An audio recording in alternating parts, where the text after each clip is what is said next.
Down an old dirt road in the small, quiet town of Coward, there's an old wooden building where folks around here say the best syrup in the world comes from.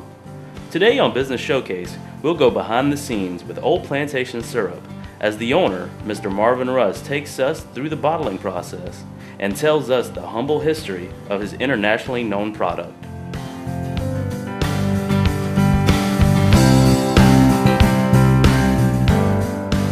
Well, Plantation Syrup, I started helping my dad-in-law back in 1964. They've been running the cane mill in their family 80-some years.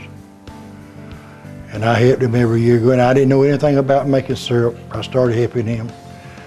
And we started from there, and I hit in 1978, he gave it to me. He's getting old and old, and he told me if I wanted, I could have it. So I left it down there at his place 4 or 5 years, and I finally moved it up here, where it is, it resists the end of the day. And what I'm doing today is what I tried to get him to do back in '64. And he didn't want to do it, because he sold molasses to local chain gangs, camps.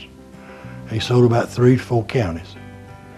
And the chain gang went out of business, and that's when he, a year or two after that, that's when he told me I could have it.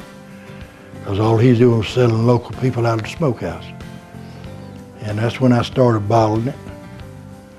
And I started blending and bottling it.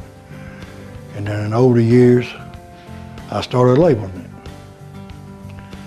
And then the state, they come in and started inspecting it for me. And they grandfathered all the equipment and everything, grandfathered everything to us over the years.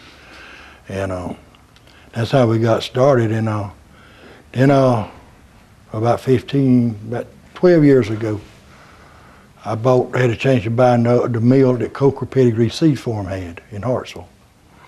They went out of business in 1955 of making syrup. They didn't make any syrup any longer, so I bought the mill.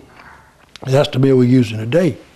Our present mill, old mill, that's the one out front of the syrup mill here. And I was close to one of the first members to join the Certified Food Association in Columbia, and with the U.S. Department of Agriculture in Columbia. Yeah, they sponsor, they help sponsor your product, and I got a good product. They say I got a good product. It must be a good product because they put their seal on my label. And anytime you see a South Carolina product sign, it's on top of the line.